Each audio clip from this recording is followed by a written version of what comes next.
audio jungle.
Planning to appear for UPSC CSE but confused about where to start?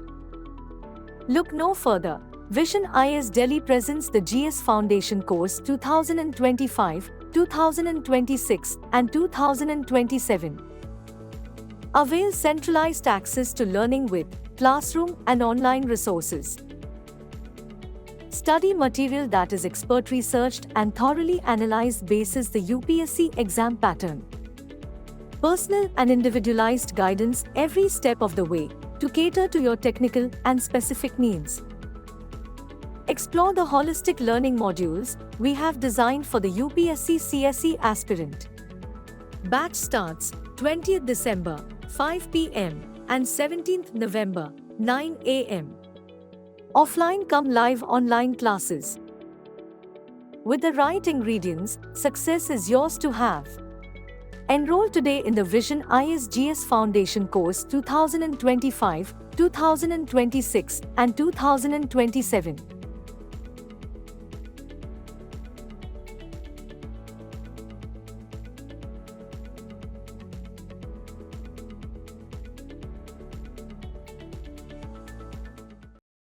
जी स्वागत है आप लोग का। और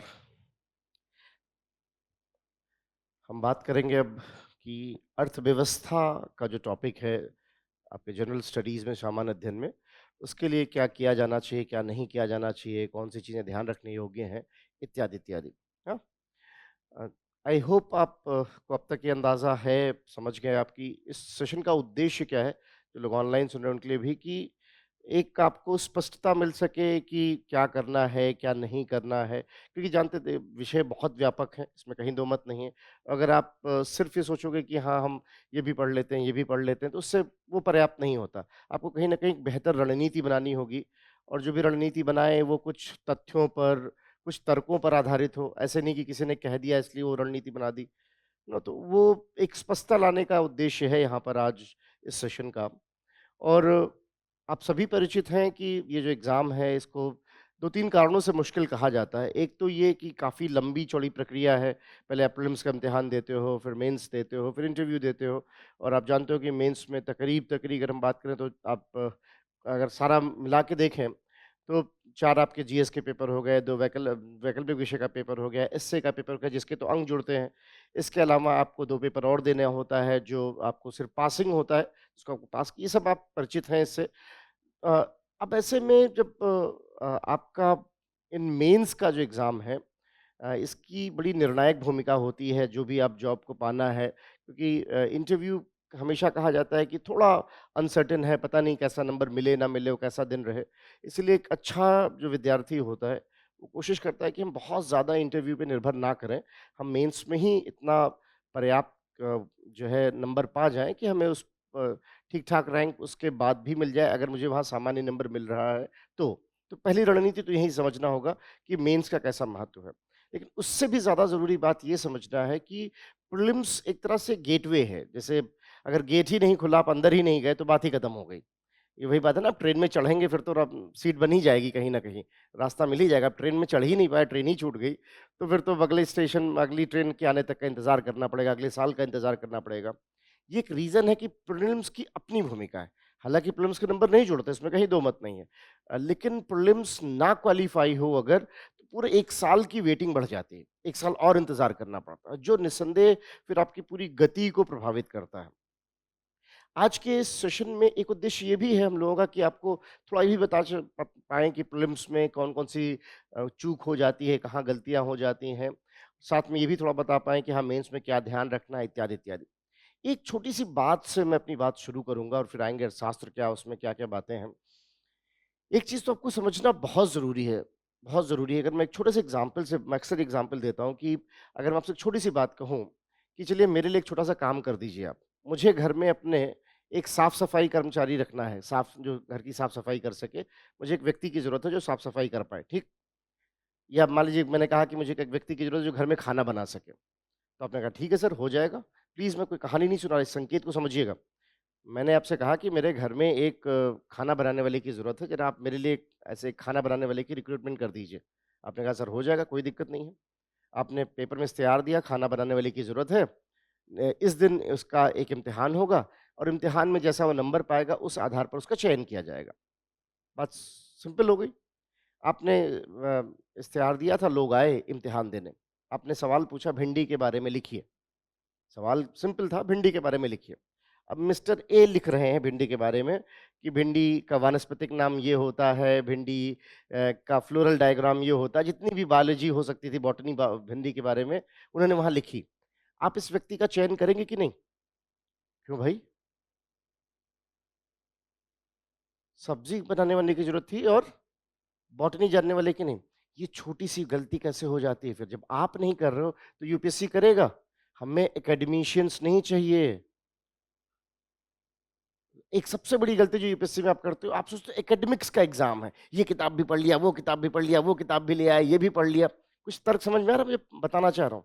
और इसीलिए आप देख रहे हो कि बड़ा बोझिल हो गई तैयारी, ये तो किताब भी पढ़ रहे हैं, वो किताब भी पढ़ रहे हैं। हमें एकेडमिशियन नहीं चाहिए, हमें एकेडमिक लोग नहीं चाहिए। अगर एकेडमिक लोग चाहिए तो हम कहते हैं कम से कम पीएचडी होना चाहिए इस विषय में, ये होना चाहिए इत्यादि इत्यादि। हम तो कहते हैं आप कोई सा विषय पढ़ लो, हमें इससे इससे भी मतलब नहीं कि आपने उस विषय में ग्रेजुएशन किया है कि नहीं किया है, क्योंकि हम वो देखना ही नहीं चाह रहे। हम तो कुछ और देखना चाह रहे हैं कि आप में कुछ योग्यता है कि नहीं। फ़र्क समझ में आ रहा है? तो पहली गलती जो आज के सेशन के माध्यम से मैं आप सभी से जो लोग ऑनलाइन हैं, जो यहाँ उपस्थित हैं, सबसे कहना चाहूँगा कि एक जो सबसे बड़ी गलती अक्सर हम करते हैं वो ये कि हम ये भूल जाते हैं कि ये कोई एकेडमिक एग्ज़ाम नहीं है जहाँ आपको हर विषय की पीएचडी, बहुत डिटेल जानकारी और बहुत सारे विषयों को पढ़ना इत्यादि, इत्यादि। बिल्कुल ध्यान रहना चाहिए कि हमारा काम क्या है। ये एक नौकरी का इम्तिहान है और वो नौकरी किस चीज़ की है? बहुत सरल शब्दों में कहूँ तो प्रबंधन की। बहुत सरल शब्दों में कहा जाए तो नौकरशाही होती क्या है? सरकार के लिए प्रबंधक, सरकारी मैनेजर अगर मैं बहुत लूज़ टर्म में बोलूँ तो सरकार के लिए प्रबंधक, सेक्रेटरी बोल लीजिए आप जो कुछ भी, लेकिन सरकार के लिए प्रबंधक। प्रबंधक का क्या काम होता है? पहला काम स्रोतों को समझना, स्रोतों को इस तरह से व्यवस्थित करना कि उससे हम अधिकतम जो है निर्गत ले पाएँ, आउटपुट ले पाएँ, स्रोतों स्रोतों से अधिकतम आउटपुट ले पाएँ और कुछ ऐसी व्यवस्था भी करना ताकि स्रोत जो है वो कहीं न कहीं नियमों के अनुसार इत्यादि चलते रहें, ठीक?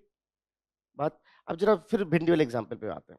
मान लीजिए अगर मैं ए ने जवाब दिया इस तरह से, तो आप ए को तो नहीं रखोगे, पक्का नहीं रखोगे और ये जब बाहर निकलेगा ए और इसका सिलेक्शन नहीं होगा तो क्या सोचेगा, शायद एक किताब और पढ़नी बाकी रह गई थी, एक और किताब खरीद लाएगा। बजाय ये समझने की गलती कहाँ हो रही। आपको ये समझना बहुत ज़रूरी है कि जिस इम्तिहान में औसत आयु बच्चों की कम है सिलेक्शन में, ज़ाहिर-सी बात है वो ज्ञान का टेस्ट तो नहीं है। अगर सिर्फ़ ज्ञान का टेस्ट होता, सिर्फ़ ज्ञान का टेस्ट होता तो ज़ाहिर-सी बात थी कि जो ज़्यादा लोग पढ़े हैं उनको ज़्यादा मिलना चाहिए अंक। ऐसा है नहीं। तो पहले तो ये समझना ज़रूरी है कि उद्देश्य क्या है। इनफैक्ट मैं आप सभी से कहूँगा कि मेरी राय है, आप माने ना माने आपके ऊपर है, लेकिन आपको तो बल्कि जहाँ पढ़ते हो वहाँ लिख देना चाहिए कि ये एक इम्तिहान के लिए मैं पढ़ रहा हूँ। ऐसा नहीं कि कोई एकेडमिक परस्यूट है कि मुझे सारा इतिहास समझ लेना है, मुझे सारा भूगोल समझ लेना है, मुझे पूरी अर्थव्यवस्था की पूरी जानकारी चाहिए। मुझे बस ये स इसलिए कहीं न कहीं आपको लाइन खींचनी बहुत ज़रूरी है। आज मैं उस पे भी थोड़ी बात करूँगा कि लाइन कैसे खींची जाती है। और उस लाइन खींचने का सबसे अच्छा तरीका कि पिछले सालों के क्वेश्चनों को देखिए और उससे 20% थोड़ा ज़्यादा बस। क्योंकि अगर बढ़ेंगे तो 20% तक बढ़ रहे हैं। तो थोड़ा-सा 20% ज़्यादा मतलब कहते हैं ना थोड़ा-सा आप एक्स्ट्रा चलिए कि हाँ, हो सकता है इससे मिला-जुला ये भी पूछ लें। तो पहले तो आई होप मेरी बात तार्किक लगी आपको। ये समझना बहुत ज़रूरी है कि ये कोई एकेडमिक एग्ज़ाम नहीं है, जो सबसे बड़ी गलती करते हैं और मेरे ख़्याल से अगर मैं गलत नहीं हूँ तो 80% से अधिक विद्यार्थी गलती करते हैं। अच्छा वो आपको अच्छा भी लगता है ना, आप किसी से बात कर रहे हो हिस्ट्री के बारे में, ज्योग्राफ़ी के बारे में, पॉलिटी के बारे में, वो अगला नहीं जानता और आप जानते हो, तो आपको लगता है हाँ, मुझे पता है। आप भूल गए कि भिंडी बनानी थी, आपको तो ध्यान ही नहीं रहा। अब ज़रा ध्यान से दूसरी बात सुनिए, ए को तो नहीं रखेंगे ना? ये बाहर आपको ए ज़्यादा मिलेंगे, इनसे ज़रा बचिएगा। अब बी की बात आती है। बी की अगर हम बात करें, बी ने लिखा भिंडी जो है सूखे में ऐसे बनाई सकती है, तरी ऐसे बनाई जा सकती है, ये ऐसे बनाया जा सकता है इत्यादि, इत्यादि। ए, बी में से किसको? बी। अच्छा एक और आंसर भी है, सी का आंसर देखिए, एक ही क कुक की ज़रूरत थी। सी का आंसर है कि भिंडी रस्से में ऐसे बनाई जा सकती है, तरी में ऐसे बनाई जा सकती है, सूखे में ऐसे बन सकती है। भिंडी में ये तत्व पाए जाते हैं, इन लोगों को भिंडी खानी चाहिए, इस सीज़न में भिंडी बहुत अच्छी होती है, इस इन लोगों को भिंडी नहीं खानी चाहिए। अब एबीसी में किसको? ऐसा क्या ख़ास दिखा सी में? कि बी और सी में आपने सी को पिक किया। यहाँ से आपको दूसरी हेल्प मिलेगी। तो पहली हेल्प तो एकेडमिक नहीं, सी में ऐसा क्या खास दिखा कि आपने बी से ज़्यादा सी को वरीयता दी? क्या खास दिखा? उसके बहुत सारे आयामों को समझ रहा है वो, कि कैसे हम अपने स्रोतों का बेहतर प्रबंधन कर पाएँ, ये भी तो जानना बहुत ज़रूरी है। अब मान लीजिए मालिक डायबिटीज़ है, तो मालिक वाला तो बिल्कुल सी को पसंद करेगा, भाई ये बिल्कुल सही आदमी। जब मालूम है कि हाँ, ये हमारे लिए इसको इस बात की समझ है कि सब खाना सभी के लिए उपयोगी नहीं होता। ये बता रहा है कि इस आदमी को ये समझ है कि सब खाना सबके लिए उपयोगी नहीं होता। इसको जो है हर चीज़ का कॉन्टेक्स्ट पता है। अब देख रहे हैं क्यों आपको सी पसंद आ गया? आपसे भी उम्मीद की जाती है कि जब कोई चीज़ पढ़ रहे हैं, तो उसके आयामों को सोचिए। कोई चीज़ हो रही है, तो उसके क्या-क्या अलग-अलग आयाम हैं। जैसे हर चीज़ के कुछ ना कुछ आर्थिक आयाम होते हैं, हर चीज़ के कुछ ना कुछ राजनैतिक आयाम होते हैं, हर चीज़ के कुछ ना कुछ सामाजिक आयाम होते हैं। अब जैसे मान लीजिए ज़ाहिर-सी बात है कि कुछ चीज़ें ऐसी हैं जो हम जब भी आप यहाँ बैठे हो तो एक कहीं न कहीं आपकी नैतिकता है। मेरी मैं जो आज कपड़े पहन रहा हूँगा तो मुझे ज़रूर दिमाग में आएगा कि भाई क्लास में जाना है तो कैसे कपड़े पहनूँ? नैतिकता आ रही है कि नहीं दिमाग में बीच में कहीं न कहीं? तो सारे आयाम होते हैं। तो 2 बातें मैंने आपसे कहीं जो आपको यहाँ ध्यान रखनी होगी, जो इस सेशन का इवेंचुअली उद्देश्य भी है, कि पहले तो ये समझना कि ये कोई एकेडमिक लड़ाई नहीं है कि आप ये अगर आप एनसीईआरटी भी ठीक-ठीक से पढ़ लेते हैं और कुछ एक सहयोगी किताबें, तो यकीन जानिए आप ज़्यादा बेहतर पोज़ीशन में हैं। बशर्ते उसका रिवीजन कर रहे हो और उसपे सोच पा रहे हो, उसका अनुप्रयोग कर पा रहे हो। आपको जो भी जानकारी वो इतनी है पर्याप्त कि आप उसका अनुप्रयोग कर पाते हैं, अप्लाई कर पाते हैं उस जानकारी को। क्योंकि एक मैनेजर क्या होता है वो अप्लाई करता है चीज़ों कि हाँ भाई हमारे पास ये स्रोत है, इसका हम ऐसे इस्तेमाल करेंगे। अब जैसे मान लीजिए आपको देश के लिए काम करना है तो आपको पता होना चाहिए देश में कहाँ-कहाँ स्रोत है। आपको पता होना चाहिए देश की अर्थव्यवस्था की स्थिति कैसी है। भाई कौन-सी रूल बुक है, जिस मालिक के यहाँ काम करेंगे उसका रूल बुक तो पता होना चाहिए ना भाई, कि इनके यहाँ क्या चीज़ अलाउड है, क्या नहीं अलाउड है। वही अभी आप संविधान में बात कर रहे थे, मोटा-मोटा अगर मैं कहूँ तो। आपको नैतिकता पता है कि भई यहाँ ऐसी बातें नहीं करनी, यहाँ से ये चीज़ें हैं इत्यादि-इत्यादि वो समय-समय के साथ परिवर्तित होती रहती। तो आपसे ये उम्मीद की जाती है कि आप विभिन्न-विभिन्न आयामों में देखें। बात क्लियर रही? यहीं से हम अगली बात पे बढ़ते हैं। इसीलिए मैंने यहाँ टॉपिक क्या लिखा? अर्थशास्त्र नहीं लिखा। पहली गलती मत दोहराइए। हमें अर्थशास्त्री नहीं चाहिए। हमें आपसे ये उम्मीद नहीं है इस इम्तिहान में कि आपको अर्थशास्त्र पूरा पता हो। क्या पता हो? भारतीय अर्थव्यवस्था का मोटा-मोटा ताना-बाना कैसा है? भारतीय अर्थव्यवस्था कैसी? इसलिए मैंने टॉपिक क्या लिखा? भारतीय अर्थव्यवस्था, ना कि अर्थशास्त्र। भारतीय अर्थव्यवस्था कैसी है? अर्थशास्त्र एक विषय हुआ उसमें। अब ऐसा नहीं कि कभी आपसे पूछेंगे कीन्स का सिद्धांत बताइए, मैग्नर का सिद्धांत बताइए, नियो कीनेशियन क्या है इत्यादि, इत्यादि। नहीं, आपसे समझा जा रहा है कि आप ये समझते हो मोटा-मोटा कि भारतीय अर्थव्यवस्था में क्या दिक्कतें हैं, जीडीपी कैसे काउंट की जाती है, कितनी है, क्या उसके घटक होते हैं, राष्ट्रीय आय की क्या बातें हैं, आपको पता है कि नहीं कि महँगाई का क्या प्रभाव पड़ता है, लोगों पर महँगाई क्यों बढ़ जाती है, उसका मापन कैसे करते हैं, क्या आपको जानकारी है कि मौद्रिक नीति कैसे बनाई जाती है, आरबीआई के मुख्य कार्य क्या हैं, इत्यादि, इत्यादि। आपसे एक बेहतर जो एक समझ होनी चाहिए, जो एक सामान्य जागरूक नागरिक को होनी चाहिए, उसकी उम्मीद की जाती है। ना कि जो है आप अर्थशास्त्र के बड़े-बड़े सिद्धांत और बड़े-बड़े डेरिवेशन और ग्राफ समझ रहे हैं। तो ये इसीलिए मैंने आपको पहले ये थोड़ी-सी कहा पृष्ठभूमि में बताई कि आपको समझना ज़रूरी है कि आपसे विषय नहीं पूछा जा रहा है, उस विषय का अनुप्रयोग पूछा जा रहा है भारतीय परिप्रेक्ष्य में। और भारतीय अर्थव्यवस्था का वैश्विक अर्थव्यवस्था में क्या स्थान है, किस तरह की चुनौतियाँ हैं, क्या अवसर हैं, इत्यादि, इत्यादि, है ना? तो अगर हम इस लिहाज से देखें तो इन पीपीटीज़ के माध्यम से मैं कुछ बातें यहाँ आपसे करना चाहूँगा कि हाँ, क्या-क्या बातें हैं। पहली जो हमारे आपको शायद नोटबुक में भी दिखा होगा कि जो उद्देश्य थे हमारे आज के सेशन के, उसमें पहला उद्देश्य ये है कि हम आपको थोड़ी मदद इस बात की कर पाएँ कि कैसे आप प्रीलिम्स के लिए रणनीति बनाएँ और मेंस के लिए रणनीति कैसे बनाएँ।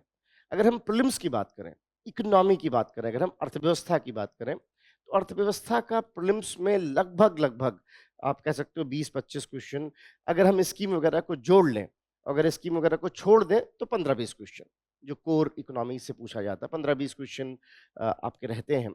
और अगर आप स्कीम और बाकी घटकों को कृषि वगैरह को भी जोड़ लेंगे तो 20 से 25 हो जाते हैं। अब आप परिचित हैं इस बात से? नहीं तो भी मैं बताना चाहूँगा कि पेपर 1 जो प्रीलिम्स में जो प्रारंभिक परीक्षा का जीएस पेपर 1 होता है, उसमें 100 क्वेश्चन होते हैं, आप जानते हो 100 क्वेश्चन में अगर किसी ने नेट 55 क्वेश्चन सही कर लिए सामान्य परिस्थिति में, तो ज़रूरत से ज़्यादा है।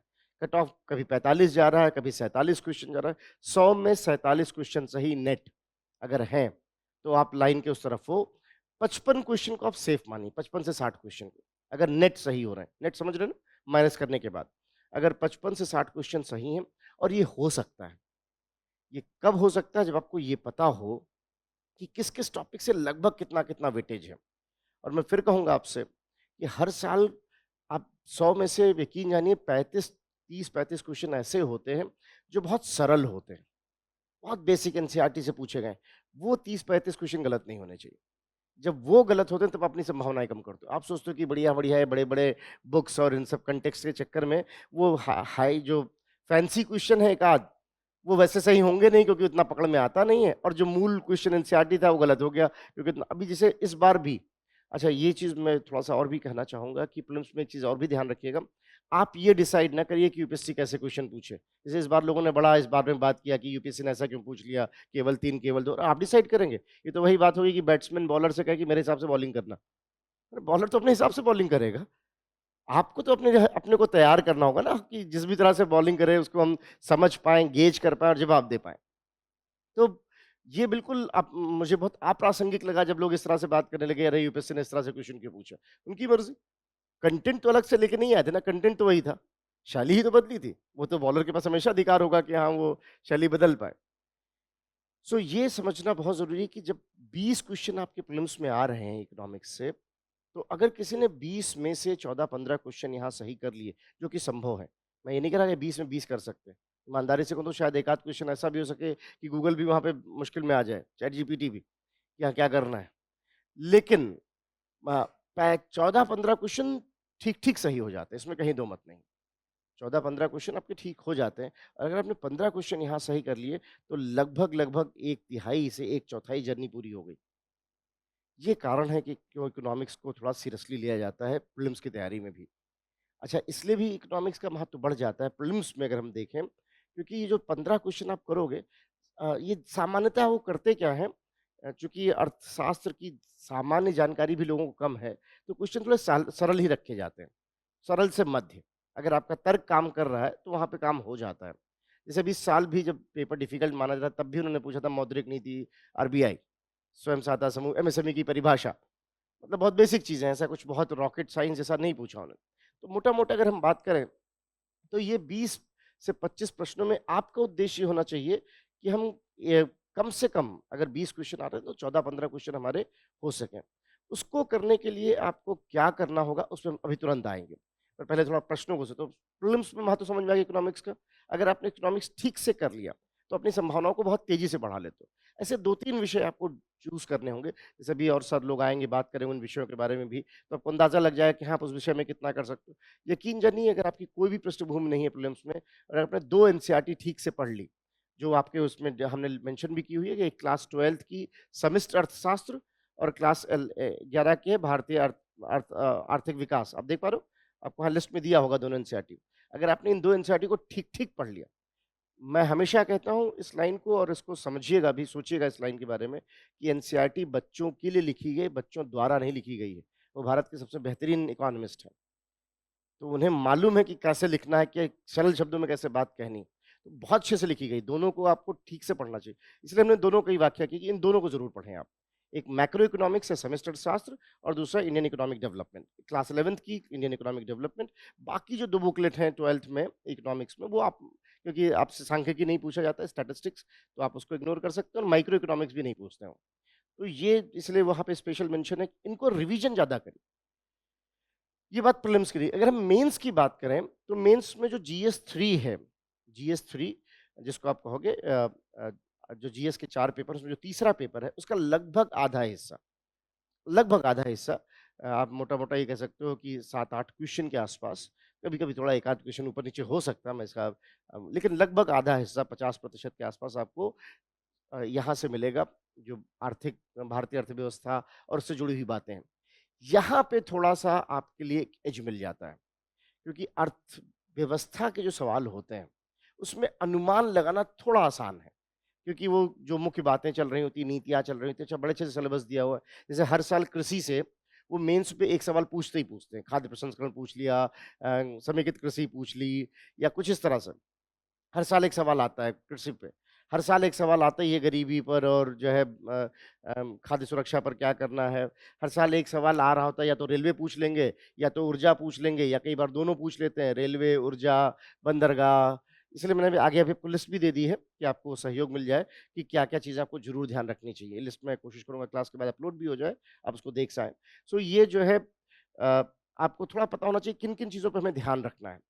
तो मेंस में इकोनॉमी के जो टॉपिक होते हैं भारतीय अर्थव्यवस्था के, वहाँ पर आपको एक अनुमान लगाना आसान होता है। अगर कुछ चीज़ों को आपने ठीक से पढ़ लिया है, तो ये बिल्कुल संभव है कि आप एक अनुमान लगा पाएँ। अगर आपने 20, 25, 30 ऐसे टॉपिक बनाए हुए हैं और उसमें से 2-4 आपके ठीक-ठाक बन जाते हैं, तो आपने लगभग आधी दूरी तय कर ली।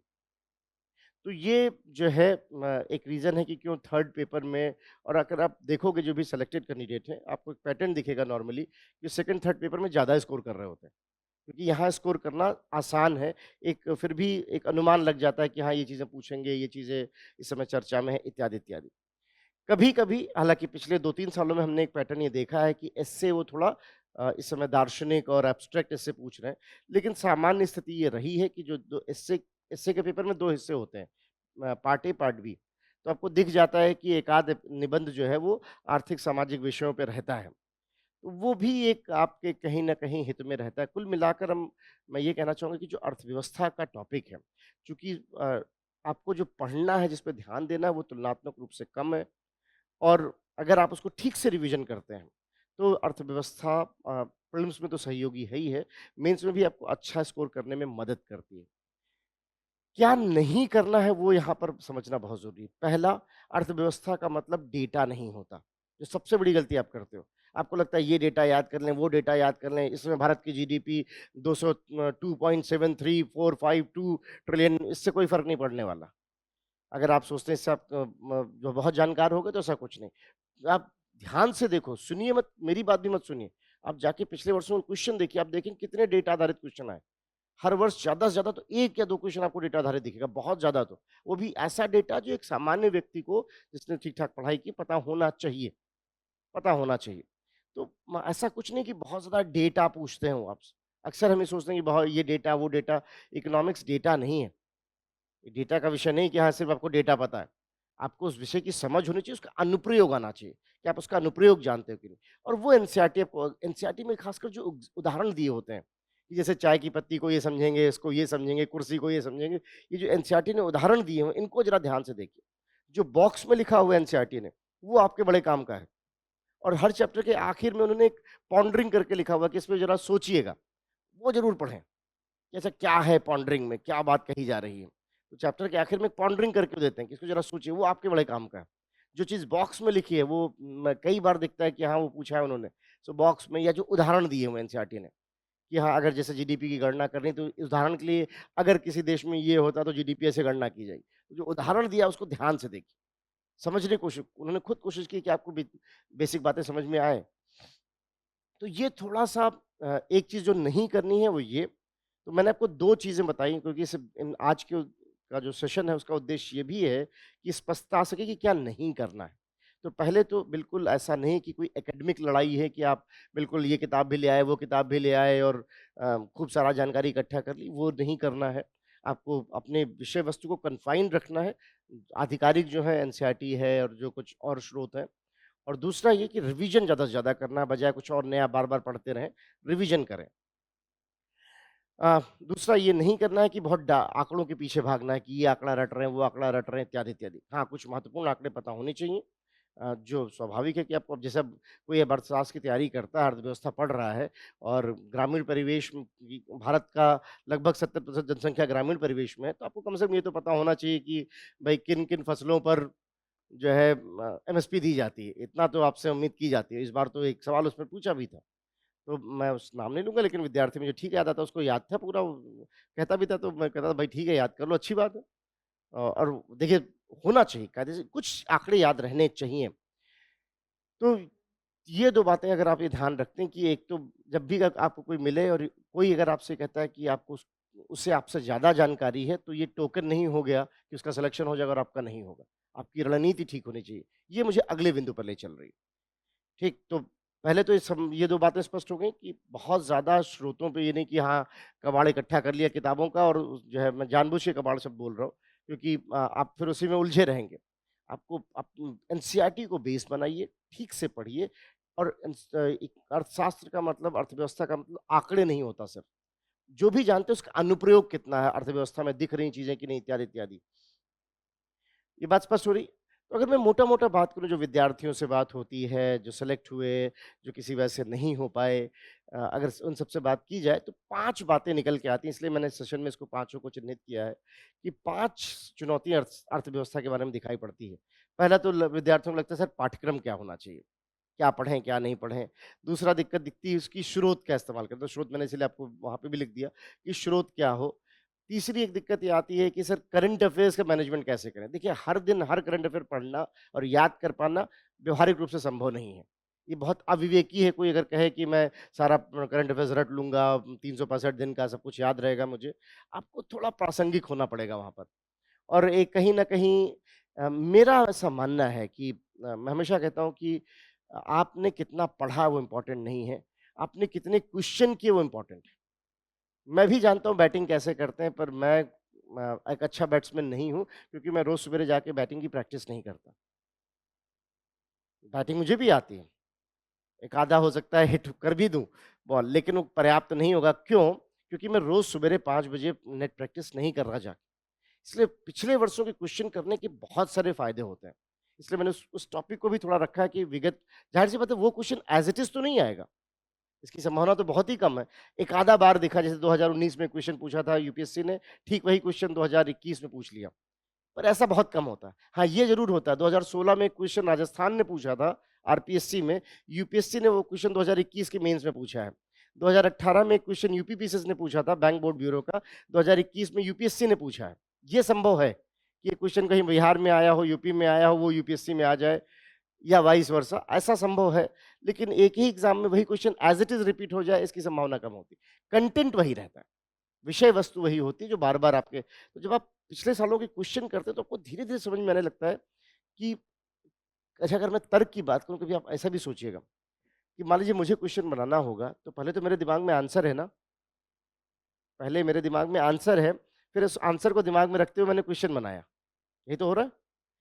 जब आप क्वेश्चन सॉल्व करना शुरू करोगे, धीरे-धीरे आपके अंदर वो हुनर आने लगेगा। वो हुनर आ रहा है, ये ठीक-ठीक जैसे अच्छा जो बैट्समैन होता है, जब लगातार प्रैक्टिस करता है, उसको समझ में लगती है बॉल कहाँ पड़ेगी। आप जब क्वेश्चन सॉल्व करोगे, तो आपको धीरे-धीरे दिखने लगेगा कि क्वेश्चन में ये चीज़ है जो ध्यान देने योग्य है। इसका जवाब यहाँ से बनता है इत्यादि, इत्यादि।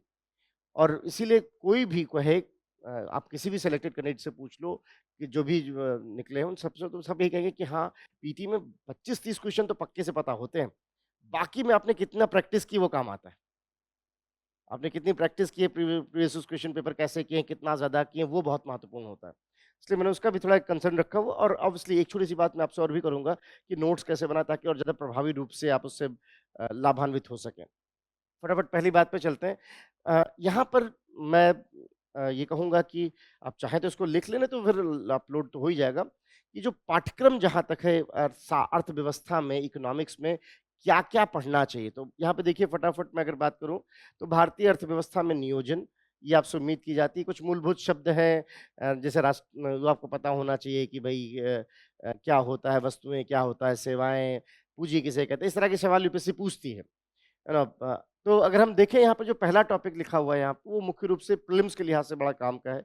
जीडीपी के बारे में आपको पता होना चाहिए, जीवीए क्या है, कैसे उसका मापन किया जाता है, उसके विभिन्न घटक क्या हैं, या विकास के संदर्भ में समावेशी विकास क्या है, क्या चुनौतियाँ हैं समावेशी विकास के संदर्भ में, संधारणीयता क्या है, इस तरह के सवाल। तो ये जो टॉपिक है, जो जिसमें कुछ आधारभूत संकल्पनाएँ हैं, और इसके लिए समष्टि अर्थशास्त्र का जो चैप्टर है वो काफ़ी सहयोगी है, जीडीपी वाला जो चैप्टर है। आपसे उम्मीद की जाती है कि आप भारत में प्लानिंग के बारे में जानें, नीति आयोग का क्या रोल है, आपको ये पता हो कि भई किस तरीके से, आप चिंता ना करिए, इसको मैं अपलोड करवा दूँगा, वो आपको जो है लिंक पे मिल जाएगा, जो यूट्यूब लिंक है उसमें, जो ऑनलाइन है उनके लिए भी हो जाएगा। तो आप पर सुन लीजिए फटाफट एक बार। सो ये जो भारतीय अर्थव्यवस्था में नियोजन है, प्लानिंग है, इस पे भी सवाल आप देखते हो कि बनता है, प्रीलिम्स में भी और मेंस में इसका अगर आप सिलेबस देखोगे पेपर 3 का, तो वहाँ पे प्लानिंग लिखा हुआ भी हुआ है कि आपको नियोजन के बारे में पता होना चाहिए। बैंकिंग है, मुद्रा प्रणाली, मौद्रिक नीति, मुद्रा क्या, बैंकों के बारे में क्या, कोऑपरेटिव बैंक भी आप सुन रहे हो, 2 दिन पहले फिर कोऑपरेटिव बैंक में नया नियम आया। कोऑपरेटिव बैंक क्या है, सहकारी बैंक किन्हें कहते हैं, क्या बैंक सुधार किए गए, इंसॉल्वेंसी बैंक्रप्सी कोड, मतलब इस तरह की जो चीज़ें हैं। इसके अलावा जो है राजस्व नीति क्या है, बजट कैसे बनता है, क्या होता है राजकोषीय नीति, बजट के आयाम क्या है, एफआरबीएम क्या है, आर्थिक नियोजन कैसे किया जाता है, कर प्रणाली क्या है, उससे जुड़ी हुई बातें। विभिन्न क्षेत्र में उद्योग क्या है, कृषि में क्या है, कृषि में बड़े स्पष्ट रूप से सिलेबस में लिखा हुआ कि विभिन्न प्रकार की फसलों के बारे में, भंडारण क्या है, खाद्य प्रसंस्करण क्या है, ई कृषि क्या है, पशुपालन क्या, इन सब के बारे में आपको पता होना चाहिए। सर्विस सेक्टर या तृतीय क्षेत्र की क्या स्थिति बन रही है भारत में, क्योंकि हमारे जीडीपी में सबसे बड़ा योगदान सेवा क्षेत्र का आता है। तो आपसे उम्मीद की जाती है कि आप इसके बारे में जानें। इन टॉपिक्स को मैंने थोड़ा इस तरह से लिखा हुआ है कि जो ऊपर के टॉपिक हैं वो प्रीलिम्स मेंस दोनों के लिए महत्वपूर्ण है, और नीचे के टॉपिक्स मेंस के लिए ज़्यादा महत्वपूर्ण है। इसके अलावा सतत आर्थिक विकास के बारे में आपको पता होना चाहिए कि आर्थिक विकास में एसडीजी में इंडिया कहाँ है, क्या स्थिति है, रोजगार और कल्याण योजनाएं क्या हैं, विभिन्न प्रकार की जो रोजगार योजनाएं हैं, कल्याणकारी योजनाएं कौन-कौन सी हैं, गरीबी निवारण, सार्वजनिक, ये आप देखिए इस बार 2 क्वेश्चन सीधे-सीधे मेंस में, इन पे जुड़ा हुआ। अब जब आप देख रहे हो कि आप 2023 को आप अंतर्राष्ट्रीय वर्ष मना रहे थे ना मोटे अनाज के लिए, श्री अन्न के लिए, तो ऐसा हो नहीं सकता था कि खाद्य सुरक्षा से उसको जोड़ के ना पूछें। तो जो है खाद्य सुरक्षा, मुद्रास्फीति है, थोड़ा आपको पता होना चाहिए मुद्रास्फीति के बारे में, स्टॉक मार्केट क्या है, वित्तीय बाजार कैसे काम करता है, अवसंरचना में ऊर्जा है, रेलवे है, विमानन है, समुद्रपोत है, निवेश के विभिन्न प्रारूप क्या हैं। इसके अलावा जो है अंतर्राष्ट्रीय व्यापार में एक ये भी आप देखते हो हर साल सवाल आता है, बैलेंस ऑफ पेमेंट होता है। जैसे देश का इसीलिए हमने टॉपिक क्या रखा था शुरुआत में, भारतीय अर्थव्यवस्था एवं वैश्विक अर्थव्यवस्था में इसका स्थान। तो अंतर्राष्ट्रीय जगत में भारत की क्या स्थिति है व्यापार की, हम आयात ज़्यादा करते हैं, निर्यात ज़्यादा करते हैं, क्या कारण है, कैसे उसको ठीक किया जा सकता है, इन सब चीज़ों के से जुड़े हुए सवाल भी आते हैं। डब्ल्यूटीओ क्या है, आईएमएफ क्या है, या अंतर्राष्ट्रीय मुद्रा कोष क्या है, विश्व व्यापार संगठन क्या है, अंतर्राष्ट्रीय निवेश में क्या चुनौतियाँ अवसर, जैसे अब देखिए इतना सब कुछ होने के बाद भी हमारे प्रधानमंत्री जाहिर सी बात है ब्रिक्स में नहीं जा रहे हैं, क्योंकि हम नहीं चाहते ईरान जैसा हमारा अच्छा मित्र जाए। सो ये सारी बातें कहीं ना कहीं अंतर्राष्ट्रीय निवेश और उन सबसे जुड़ी हुई बातें हैं। तो आपसे उम्मीद की जाती है कि थोड़ा इसको समझें और इससे जुड़े जो मोटे मोटे करंट अफेयर्स हैं उनके बारे में जानें। तो ये थोड़ा सिलेबस के बारे में मैं जानता हूँ, क्योंकि यहाँ पर आपका उद्देश्य अलग है, इसलिए हम इस पे बहुत डिटेल में बात नहीं कर रहे कि सिलेबस में एक-एक टॉपिक में क्या।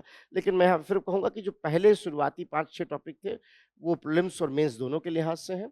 बाद वाले टॉपिक मेंस में ज़्यादा आपके सहयोगी होते हैं। जैसे ये सब भी प्रीलिम्स में आपको 2-3 क्वेश्चन आसानी से मिलते हैं इसमें।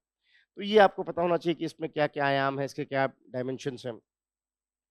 अ, स्रोत मैंने अभी आपको बताया कि 2 स्रोत आप ज़रूर पढ़ें एनसीईआरटी की 11th-12th में, जो आप जानते हो, एक मैक्रो इकोनॉमिक्स या समष्टि अर्थशास्त्र और दूसरा भारतीय आर्थिक विकास। किताब की जहाँ तक बात है, बहुत सारी किताबें हैं, आप कोई सी भी पढ़ सकते हैं। रमेश सिंह जी की किताब है, काफ़ी चर्चित किताब है, दत्तन सुंदरम जी की है, उमा कपिला जी की है, संजीव वर्मा जी की किताब सब एक जैसी हैं कमोबेश। जितनी भी किताबें मार्केट में कमोबेश सब एक जैसी हैं, लेकिन एनसीईआरटी को आप ज़रूर प्राथमिकता दें, ये मेरा आपसे निवेदन रहेगा। और एक आपके पास विगत वर्षों का प्रश्नकोश ज़रूर होना चाहिए। आपके पास किताब ना हो चलेगा, आप ये बड़ी-बड़ी महँगी-महँगी किताबें जो हैं वो ना खरीदें तो भी चलेगा, लेकिन ये वही बात है कि आपके पास बहुत महँगा बैट भले ना हो, लेकिन एक जगह ज़रूर होनी चाहिए जहाँ जाके प्रैक्टिस करना है। जहाँ जाके प्रैक्टिस करना ज़रूरी है, वो बहुत ज़रूरी है। इस मामले में मैं मानता हूँ कि घटना चक्र एक अच्छा स्रोत है। आपने शायद देखा हो, जिन्होंने नहीं देखा है, घटना चक्र के द्वारा वो क्या करते हैं, विगत वर्षों का जो प्रश्न है, उसका एक संस्कलन देते हैं वो। अच्छा, उसमें ख़ास बात क्या है, जैसे मान लीजिए बैंकिंग की बात है, तो बैंकिंग से जुड़े हुए जितने भी सवाल हैं, जो यूपीएससी ने पूछे, यूपी पीसीएस में पूछे गए, जो राजस्थान पीसीएस में पूछे गए, जो एमपी पीसीएस में पूछे गए, जो झारखंड में पूछे गए, छत्तीसगढ़ में पूछे गए, बैंकिंग से जुड़े जितने भी सवाल हैं सब एक जगह कर देते हैं। तो आपने जब मान लीजिए बैंकिंग पढ़ा, तो कितना बढ़िया तरीका कि आपके पास 2 250 300 क्वेश्चन आ गए, बढ़िया क्वेश्चन। ये वो क्वेश्चन है जो किसी इम्तिहान में पूछे गए हैं ऑलरेडी। अच्छा, उनकी अच्छी बात ये भी कि उन्होंने साथ में ये भी किया हुआ है कि उसका जवाब भी लिखा और बाकी 3 क्या चीज़ें ये भी लिख दी हैं। ये भी बड़ा काम की होती है। जब आप आंसर कर रहे हैं प्रीवियस ईयर तो ये भी देखिए कि ये क्या है और बाकी की 3 चीज़ें क्या थी? क्या मुझे पता था कि नहीं? तब आप बिल्कुल तैयार हैं। अब आपकी जो है नेट प्रैक्टिस बढ़िया हो रही है। अब आप इसलिए आप जब भी पढ़ें, मेरा मानना है कि अगर आप कोई भी विषय 1 घंटा पढ़ते हैं, तो उसको 40 मिनट पढ़िए और 20 मिनट कम से कम उसके सवाल लगाइए प्रीवियस ईयर्स के। और जैसे-जैसे आप थोड़ा उसमें बेहतर होते जाएँ, एक आध कोशिश करिए मेंस के आंसर लिखने की। अपने द्वारा आंसर लिखिए, खुद उसको रख दीजिए। खुद रख दीजिए और 15 दिन बाद खुद चेक करिए, आपको हँसी आएगी अपने आंसर्स देख के। कि अरे! मैं क्या बच्चों जैसी गलतियाँ कर रहा हूँ। और वो जो सुधार होगा वो बहुत जेन्युइन होगा। कोई दूसरा जितना आपको बताएगा फिर भूल जाओगे। जब आप खुद को देख के अपने डॉक्यूमेंट को जब आपको हँसी आएगी कि बताओ ये मैं ऐसा लिखता हूँ, तब जो जेन्युइन सुधार होगा वो फिर हमेशा रहेगा। तो वो एक तरीका है कि आप अच्छा, जब विगत वर्षों में क्वेश्चन करेंगे तो मैंने आपको बताया, उससे एक फ़ायदा ये भी होता है कि जब आप मेन पढ़ते चलते हो तो आपको ध्यान नहीं आता कि अच्छा ये इम्पोर्टेंट हो सकता है। कहा जाता है ना, एक मनोविज्ञान में एक सिद्धांत होता है, जो चीज़ हम नहीं जानते, हमारी आँखें उसे नहीं देख पाती। जो चीज़ हम नहीं जानते, हमारी आँखें उसे नहीं देख पाती। अगर मैं आपसे अतिशयोक्ति नहीं कह रहा, अगर आप सिलेबस को ठीक-ठीक जानें, तो 2-3 सवाल तो आपको मेट्रो स्टेशन ही बता देता है, विज्ञापन वगैरह के माध्यम से, कि ये स्कीम बनाई गई है, ये चीज़ बनाई गई। हर साल होता है, चूँकि मैं मेट्रो से आता-जाता हूँ, तो मैं देखता हूँ कि ये यूपीएससी का क्वेश्चन है, ये मेट्रो पे एग्ज़ाम्पल था। मेट्रो पे उसका विज्ञापन दिया हुआ था। आप वो विज्ञापन भी ठीक से देख लेते, तो भी 2-3 क्वेश्चन हो जाते हैं आपके सही। मैं बार-बार कह रहा हूँ, इतना कोई मुश्किल इम्तिहान नहीं, पहले तो ए वाली कैटेगरी से बाहर निकल आइएगा। वो तो आधी लड़ाई तो वहीं पूरी हो गई। आधा लोग तो उसी चक्रव्यूह में फँस जाते हैं और इसलिए मैंने वहीं से बात शुरू की। और आप अगर अपने आस-पास सजग हैं क्या हो रहा है, क्या चल रहा है? जैसे अब आप देखिए बहुत बड़ा डेवलपमेंट था, कल आपने शायद खबरों में पढ़ा भी हो कि जो आजकल डिजिटल डीप फेक और ये सब बहुत सारी बातें चल रही हैं। ऐसे में सर्ट.इन को बाहर कर देना आरटीआई से बहुत बड़ी बात हो गई। तो ये सारी बातें आपको खुद ही दिखने लगती हैं, जब आपको पता होता है कि हाँ भाई, सिलेबस में मेरे है ये। इस तरह के सवाल पहले पूछे जा चुके हैं। तो पिछले सालों के क्वेश्चन करने के 2 फ़ायदे। पहले तो आपको आदत बनने लगती है क्वेश्चंस कैसे करना है, थोड़ी एफिशिएंसी आ जाती है। दूसरा, आपको दिखने लगता है कि कौन-कौन सी विषय वस्तु पे ध्यान देना है। क्या पूछा जा सकता है, क्या पूछा गया है, किस किस तरह से उसको पूछा गया है। और आपको जो चीज़ मिस हो रही होती है वो दिखने लगती है कि हाँ, यहाँ-यहाँ हम फ़ोकस कर सकते हैं, ऐसे फ़ोकस कर सकते हैं। तो ये बहुत ज़रूरी है कि आपके पास एनसीईआरटी हो। और अगर यकीन जानिए, अगर आपके पास क्लास 11th-12th की एनसीईआरटी आपने ठीक से पढ़ा है, रिवाइज़ किया है और पिछले सालों के क्वेश्चन पेपर ठीक से कर लिए हैं और अखबार पढ़ते हैं, तो आप डिसअपॉइंट नहीं होंगे इस इम्तिहान में। आप बाकी कुछ ना पढ़ें, मैं जानता हूँ कि मैं जो बोल रहा हूँ बहुत एक तरह से आक्रामक स्टेटमेंट है। क्योंकि अभी तक तो यही बताया गया ना, ये किताब भी पढ़ना पड़ेगा, वो भी पढ़ना पड़ेगा, ये ज़ेरॉक्स भी पढ़ना पड़ेगा, वो मैगज़ीन भी पढ़नी पड़ेगी। मैं कह रहा हूँ सिर्फ़ 3 चीज़ देखें बस, सिर्फ़ 3 चीज़। एनसीईआरटी ठीक से पढ़िए, न्यूज़पेपर ज़रूर पढ़िए, क्योंकि अभी भी तमाम मैगज़ीन्स आ जाने के बाद भी न्यूज़पेपर का विकल्प नहीं है। क्योंकि न्यूज़पेपर में न्यूज़ यूपीएससी के लिए नहीं लिखी जाती, वो न्यूज़ न्यूज़ के लिए लिखी जाती है। कोई भी मैगज़ीन जब बनाता है तो वो न्यूज़पेपर को यूपीएससी को दिमाग में रखते हुए लिखता है और वहीं पे मामला गड़बड़ हो जाता है। फिर तो आप जो है एक कदम पीछे ही हो ना। अब अगला वो क्या सोचेगा बॉलर, वो तो आपको पता नहीं है। तो आप अगर बॉलर की वीडियो देखकर ही सिर्फ़ बॉल सोचोगे कि ऐसा बॉल वो कर सकता है, यहाँ गड़बड़ हो जाता है। उस न्यूज़ को आपको एज़ इट इज़ देखना चाहिए, एज़ इट इज़ देखना चाहिए। तो जो फास्ट बॉलर है तो उसी बॉलर को मत देखिए, कैसे-कैसे फास्ट बॉलर कौन-कौन सी बॉल डाल सकते हो, सब ध्यान आना चाहिए। वो फ़ायदा होता है जब आप न्यूज़ पढ़ते हो, इसलिए न्यूज़पेपर का विकल्प नहीं है, उसमें कहीं दो मत नहीं। अच्छा, आजकल न्यूज़पेपर सभी अच्छे हैं, हिंदी में, अंग्रेज़ी में, उसका कारण ये है कि पीआईबी जो है, जो सरकार का प्रेस विज्ञप्ति जहाँ से आती है, प्रेस इन्फॉर्मेशन ब्यूरो, वो खुद अपने आप में बहुत संगठित तरीके से सारी न्यूज़ देता है। ज़्यादातर न्यूज़पेपर उसी को स्रोत इस्तेमाल करते हैं और उसको जो है फिर अपनी भाषा में लिखकर आपके सामने रख रहे होते हैं। तो न्यूज़पेपर ज़रूर पढ़ें, वो अच्छा न्यूज़पेपर पढ़ने के बाद जब आप करंट अफेयर मैगज़ीन पढ़ते हो, कोई सी भी, विज़न की तरफ से भी आती है, जो शायद हर विद्यार्थी पढ़ता है, शायद ही कोई सिलेक्टेड कैंडिडेट होगा जिसने ये कहा हो कि नहीं, नहीं पढ़ा मैंने वो। तो वो तब ज़्यादा आपको प्रभावी हो जाती है, ज़्यादा आपको लाभ मिलता है। तो आप ज़्यादा लाभान्वित होते हो जब आपने जब आपने पहले से न्यूज़ पढ़ा हुआ है। अच्छा, न्यूज़पेपर में ख़ास और बात होती है कि कोई भी न्यूज़ एक दिन में एकदम से गायब नहीं हो जाती। वो 2-3 दिन रहती है, तो टेक्निकली आपका रिवीजन भी और होता है न्यूज़ का। धीरे-धीरे आप न्यूज़ से जान-पहचान बढ़ जाती है उससे, क्योंकि 3-4 दिन वो रह रही होती है, घूम फिर के कुछ-कुछ उस पे आ रहा होता है। इसलिए न्यूज़पेपर ज़रूर ध्यान से पढ़ें और जो है इसके अलावा जैसे मैंने आपको कहा कि प्रीवियस क्वेश्चन पेपर जब आप कर चुके हैं, तो उसके बाद टेस्ट सीरीज़ का भी वही लाभ है, जो लाभ प्रीवियस क्वेश्चन पेपर का है, कि आपको इन-इन टॉपिक्स पे सवाल बन सकते थे, ऐसे-ऐसे बन सकते हैं, वो समझ में आने लगता है। तो स्रोत में आपके पास 2 स्रोत ज़रूर होने चाहिए। पहला, जैसा कि मैंने 1 मिनट ज़रा।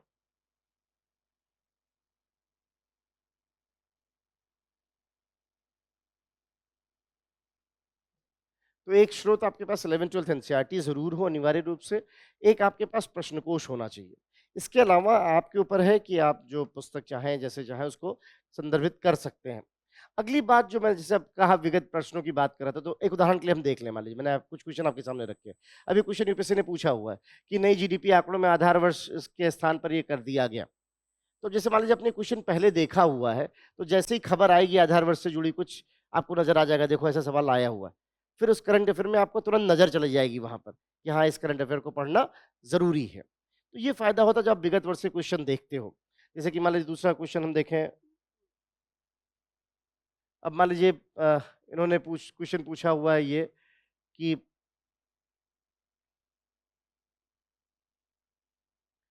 इन कथनों पे विचार करें। ये भी क्वेश्चन एक बार आया हुआ है। एनपीसीआई के बारे में क्वेश्चन आया हुआ है। एनपीसीआई अभी आपने ध्यान नहीं दिया होगा, लेकिन अक्सर जब आप पेमेंट करते हो, ट्रांज़ैक्शन करते हो, तो एनपीसीआई लिखा आता है। ये जो आप डिजिटल पेमेंट जितने भी करते हो, उसके लिए एक तरह से गेटवे का काम करता है। तो वो क्या है एनपीसीआई? अब जैसे आपने पिछले साल के क्वेश्चन किए, तो आपका एकदम से इंटरेस्ट बना कि भाई एनपीसीआई होता क्या है? ये रुपए कार्ड क्यों? अभी रुपए कार्ड बेस्ड यूपीआई भी आ गया, आप देख रहे हैं तो। आप अगर कोई भी डिजिटल प्लेटफ़ॉर्म यूज़ कर रहे हो, गूगल पे, पेटीएम इत्यादि, तो वहाँ लिख के आता होगा कि रुपए पे एटीआई यूपीआई का हम इस्तेमाल कर रहे हैं। सो रुपए यूपीआई आ गया, 1 2 3 यूपीआई हो गया। आप इसमें जो छोटे वाले फ़ोन है नोकिया वाले, उससे भी आप कर सकते हो अब यूपीआई पेमेंट। तो आपकी स्वतः ही उत्सुकता आ जाती है जब इस तरह के सवाल आप करते हो। अब मान लीजिए एनपीसीआई में आपने सवाल कर दिया, तो आपका दिमाग खुद चलने लगेगा उस तरफ कि अच्छा एनपीसीआई करता है, अच्छा ये क्या होता है एनईएफटी, आरटीजीएस क्या होता है, आईएमपीएस क्या होता है, क्यों रखा गया है, यूपीआई कैसे, उसके क्या विकल्प हैं। तो वो जो पिछले साल के क्वेश्चन करने का ये लाभ होता है कि आपकी जो है रुचि उन चीज़ों में बढ़ने लगती है उस दिशा में, और वही फिर आगे काम आता है। उससे जुड़ी खबरों को फिर आप ज़्यादा अच्छे से पढ़ पाते हो, ज़्यादा अच्छे से आप इकोनॉमिक्स की खबर समझ क्यों नहीं पाते हो? क्योंकि उसमें रुचि नहीं है। पॉलिटिक्स की खबर में रुचि है, बहुत जानते हैं आप इनके बारे में, इज़राइल के बारे में, हमास के बारे में, ये तो उसमें रुचि आता है। ऐसे जब आप पिछले साल के क्वेश्चन करना शुरू करोगे, तो आपको धीरे-धीरे उस विषय में रुचि आनी शुरू होगी। कि हाँ, ठीक है, ऐसे है, ये भी चीज़ें काम की हैं, ऐसे पूछा गया है। अब मान लीजिए जैसे एनपीसीआई की बात है, अभी कुछ दिन में आप खबर सुनोगे, आरबीआई लगभग ये तय है कि एक छोटा एनपीसीआई की तर्ज पर एक और चीज़ बनाई जा रही है, जो सीबीडीसी में काम करेगी। जो सेंट्रल बैंक डिजिटल करेंसी जो हम करेंगे, उसमें वो सहयोगी होगी। अब अगर आपने ये सवाल किया हुआ पीछे, तब एकदम से आपके लिए उसका महत्व बढ़ जाएगा, कि हाँ भाई देखो इस तरह का सवाल आ चुका है, हमें ये ध्यान रखना चाहिए। तो ये फ़ायदा होता है जब आप विगत वर्ष के क्वेश्चन्स कर रहे होते हो। या मान लीजिए जैसे अब यही क्वेश्चन है, इन्होंने इस बार पूछा हुआ है विदेशी मुद्रा के अवमूल्यन में क्या होता है अगर करेंसी कमज़ोर होती है। आप देख रहे हो काफ़ी खबर हो रही है करेंसी कमज़ोर हो गई, ये हो गया, काफ़ी मीडिया रोना-पीटना मचा रही है। तो कितना अच्छा सवाल पूछा है कि जब मुद्रा कमज़ोर होती है तो उससे कोई फ़ायदा भी है, एक बहुत बड़ा फ़ायदा होता है। जब मुद्रा कमज़ोर होती है तो आपका निर्यात बढ़ जाता है। इसलिए चाइना जानबूझ के अपनी मुद्रा को कमज़ोर करता है। तो नुकसान भी है, फ़ायदे भी हैं। वो डिपेंड करता है कि आप आयात ज़्यादा करते हो या निर्यात ज़्यादा। चूँकि इंडिया आयात ज़्यादा करता है, इसलिए वो चाहता है कि उसकी मुद्रा मजबूत बनी रहे। तो इन्होंने सवाल कितना बढ़िया पूछा, देखिए, कोई ऐसा बहुत बड़ी चीज़ नहीं पूछी है। किसी मुद्रा के मूल्यन का प्रभाव ये होता है कि अनिवार्य रूप से विदेशी बाज़ार में उसके निर्यातों की प्रतिस्पर्धा बढ़ जाती है। तो ये सब फ़ायदे होते हैं जब आप प्रीवियस क्वेश्चन पेपर करते हो। अ, ऐसे ही अब देखिए, ये क्वेश्चन उन्होंने पूछा, कितना सिंपल क्वेश्चन है कि जो है अगर क्या-क्या करेगी अगर मुद्रा ज़्यादा महँगाई आ रही है तब? ऐसे मेंस में अगर आप देखिए तो मेंस में आपको हर साल दिखेगा कि सीधे-सीधे, जैसे निवेश मॉडल एक टॉपिक है, तो निवेश मॉडल पे उन्होंने सीधे-सीधे सवाल पूछा हुआ है कि पीपीपी मॉडल की ज़रूरत क्यों पड़ी और रेलवे में कैसे उसका इस्तेमाल किया जा रहा है? क्योंकि रेलवे को लेकर पिछले 2-3 सालों से भारत सरकार काफ़ी एग्रेसिव है।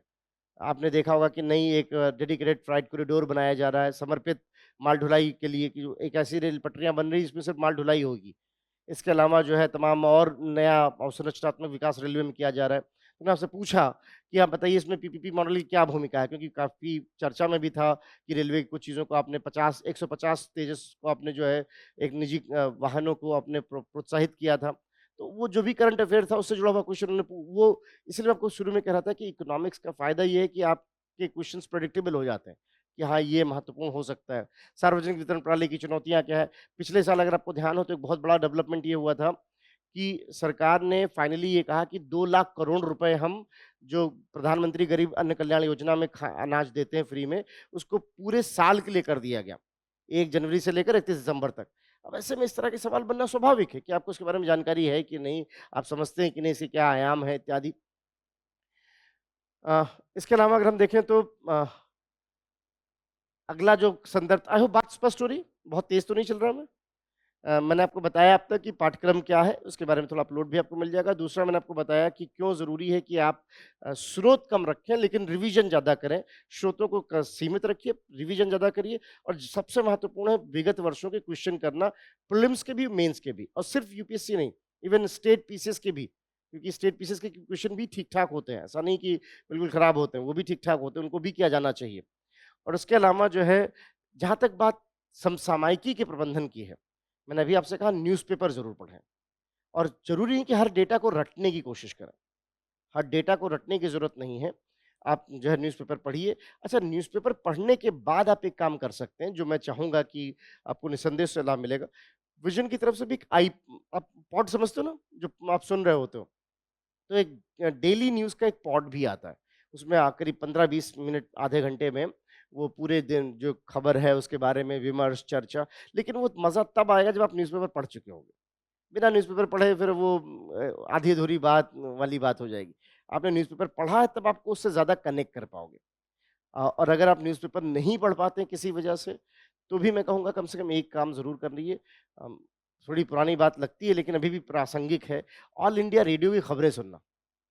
थोड़ी पुरानी लगती है अभी बात, अब आजकल की पीढ़ी को शायद ये बात थोड़ी अजीब, ओटीटी के ज़माने में कि सिर्फ ऑल इंडिया रेडियो सुनने की बात कर रहे हो आप।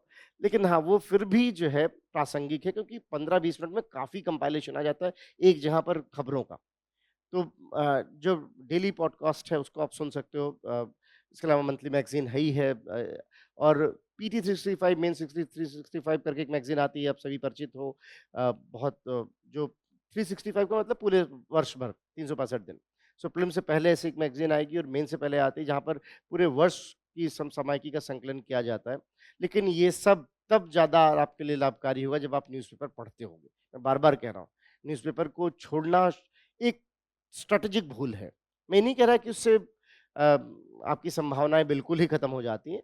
ऐसे भी विद्यार्थी हैं और हुए भी हैं जो न्यूज़पेपर को कम पढ़ते हैं, फिर भी उनका हुआ है सिलेक्शन, लेकिन संभावनाएँ कम हो जाती हैं। फिर आपको बहुत जगहों पे और कुछ ना कुछ अल्टरनेट व्यवस्था करनी होती है। तो ये कुछ बातें हैं जो आपको ध्यान रखनी चाहिए। तो ये 5 बातें जो मैंने आपसे शुरू में कही थी, कि आपको पहले पता होना चाहिए कि अर्थव्यवस्था, मैं फिर दोबारा कर रहा हूँ, पहली और सबसे बड़ी भूल जिसको अभी से इसी मोमेंट से खत्म कर दीजिए, कि कोई एकेडमिक लड़ाई नहीं है ये, कि आपको बहुत ज़्यादा जानकारी है कि नहीं। आप जितने अच्छे से रणनीति बनाओगे, जितना स्ट्रैटेजिक रहोगे। दूसरा, इकोनॉमी की अगर मैं बात करूँ तो आंकड़ों की बात नहीं है। तीसरा, प्रीवियस क्वेश्चन पेपर करना बहुत ज़रूरी है। चौथा, पाठ्यक्रम की समझ होनी चाहिए, वो मैंने आपको एक डिटेल भी दे दिया कि पाठ्यक्रम में क्या-क्या चीज़ें हैं, क्या इसको ध्यान रखना चाहिए। 5वीं बात ये ज़रूरी है कि न्यूज़पेपर ज़रूर पढ़ें। करंट अफेयर्स को वहाँ आप स्रोत बनाएँ और उसके बाद आप पॉडकास्ट सुन सकते हैं, आप मंथली मैगज़ीन फ़ॉलो कर सकते हैं, वो सब अपनी जगह पर है। निसंदेह संस्था की तरफ से सहयोगी है, लेकिन आपको न्यूज़पेपर ज़रूर पढ़ना चाहिए, उसका विकल्प नहीं है। हाँ, ऐसा भी नहीं हुआ कि आप 365 के 365 दिन न्यूज़पेपर पढ़ पाओगे। एक आधा दिन ऐसा हो जाएगा कि आज पेपर नहीं पढ़ पाए, कहीं जा रहे थे, पेपर नहीं मिला, तो ऐसा नहीं कोई अपराध हो गया कि अब आप उसको पिछला चलें बैकलॉग क्लियर करें। तो जिस दिन नहीं पढ़ पाए छोड़ दीजिए। अभी नहीं, अब मैंने ऐसा भी देखा कि लोग पिछले दिन का पेपर ढूँढ के उसको पढ़ने की कोशिश कर रहे हैं। ये बेकार बात है और उसकी कटिंग-वटिंग बनाना मुझे नहीं लगता कि बहुत प्रासंगिक है, कोई पढ़ता-वढ़ता नहीं है उन कटिंग्स को दोबारा। सो ये ज़्यादा ज़रूरी है कि हाँ, उससे जुड़े रहिए कि क्या खबरें चल रही हैं, क्या बड़ी बातें हैं, क्या वो है और आज जो है स्रोत डिजिटल वर्ल्ड में कम से कम रखिए अपने। वो अब बड़ी चुनौती हो गई है कि डिजिटल वर्ल्ड में आप डिस्ट्रैक्ट ज़्यादा होते हो। ये ध्यान रखिएगा जो भी आपको कह रहा है, आपको लगता है इंटरनेट फ्री है और आप उसका उपयोग कर रहे हो, मेरे ख्याल से आप फ्री हो, इंटरनेट आपका उपयोग कर रहा है। इसको सोचिएगा जो मैं कह रहा हूँ। आप फ्री हो, इंटरनेट आपका उपयोग कर रहा है। ये आपकी लड़ाई है, उनकी नहीं है। उनकी लड़ाई तो जड़ लड़ ही रहे हैं। आपके एक क्लिक से तो उनका काम चल ही रहा है। उनका उद्देश्य तो सिद्ध हो ही रहा है। आपकी लड़ाई आपको पता होना चाहिए कितनी प्रासंगिकता है इस चीज़ की। एक छोटी-सी बात मैं और कह के बात खत्म करूँगा जो अगला संदर्भ है कि एक संदर्भ यहाँ पर ये भी है देखना चाहिए मोटा-मोटा कि जब हम नोट्स कैसे बनाएँ, ये एक बहुत ज़रूरी चीज़ है कि नोट्स कैसे बनाए जाने चाहिए, उसका क्या प्रासंगिकता है। तो अगर मैं जैसे बात कहूँ कि आपको हमेशा चाहिए कि जो भी आप जहाँ भी नोटबुक है, कॉपी है, उसमें आप ये करिए, ये बहुत सहयोगी होता है। कि मान लीजिए आप कोई चैप्टर पढ़ रहे हो, मान लीजिए बैंकिंग पढ़ रहे हैं आप, तो आपने बैंकिंग के बारे में कुछ लिखा, जैसे मैं क्लास में ही मैं मान लीजिए मैं समझाऊँगा, उसके बाद मैं बोलता हूँ कि हाँ, ये चीज़ है, उसको हम डिक्टेट कर लेते हैं। अब लिख लिया आपने, फिर आप गए एनसीईआरटी पढ़ लिया, हो सकता है एनसीईआरटी में भी एक आधा चीज़ मिल जाए और आपके वो जो है आपने वहीं ऐड कर लिया या कुछ और स्रोत पढ़ रहे हैं, वो ऐड कर लिया। अब इसके बाद मान लीजिए कुछ दिन बाद आपको करंट अफेयर में कुछ सुनाई पड़ा, तो ये जो जगह छोड़ी हुई है, इसमें ऐड करिए कि उस दिन फला दिन के न्यूज़पेपर में तारीख लिखिए कि 26/11 के न्यूज़पेपर में ये खबर थी। इससे 2 फ़ायदे, जब आप ये नोट्स रिवाइज़ करोगे तो करंट अफेयर भी रिवाइज़ होगा। अक्सर विद्यार्थी गलती क्या करते हैं, प्रीलिम्स में पढ़ा तो है, और 6 महीने पहले पढ़ा तो ध्यान नहीं आ रहा एग्ज़ैक्टली था क्या? एग्ज़ैक्टली था क्या? मोटा-मोटा पढ़ा है, ध्यान आ रहा है कुछ-कुछ, लेकिन एग्ज़ैक्ट ध्यान नहीं आ रहा कि क्या था। अगर आपने ये किया है, तो जब आप ये दोहराओगे, तो ये भी दोहराया जाएगा। और उससे बड़ी बात ये कि चूँकि यहाँ जगह कम है, तो आपके अंदर एक प्रवृत्ति डेवलप होगी, कैसे कम शब्दों में ज़्यादा बात कही जाए, जो मेंस में बड़ा काम आती है। कम शब्दों में ज़्यादा बात कहना। आप देखो खुद ही आप कुछ दिन बाद ऐसे बनाने लगोगे, किसी को सिखाने की ज़रूरत नहीं पड़ेगी। यहाँ खबरों को ऐसे लिखा जा सकता है, ये बनाया जा सकता है इत्यादि, इत्यादि। वो फिर आपका बहुत नेचुरल होगा प्रेज़ेंटेशन का तरीका। मान लीजिए आप प्रीवियस क्वेश्चन पेपर कर रहे हो, कुछ नया मिल गया, उसको यहाँ ऐड कर लिया। अब ये आपके नोट्स पूरे हैं, ये नोट्स पूरे हैं। मेंस प्रीलिम्स से पहले ये नोट्स रिवाइज़ होने चाहिए, मेंस से पहले ये नोट्स रिवाइज़ होने चाहिए। तब आप देखोगे कि आपने कम स्रोतों में ज़्यादा स्मार्ट तरीके से अपनी क्षमताओं का इस्तेमाल किया। तो ये कुछ बातें हैं जो आपको ध्यान रखनी चाहिए। मैं फिर कहूँगा कि बहुत मुश्किल नहीं है अगर आप थोड़ा अपने आप को प्रबंधित करें और ये ध्यान रखें कि हाँ, उद्देश्य क्या है इसका। तो ये कुछ बातें थी जो मैं अर्थव्यवस्था के बारे में कहना चाह रहा था। आई होप बात आपको थोड़ी प्रासंगिक लगी आप और ये जो सेशन रहा वो आपके लिए लाभकारी रहा। जी सर।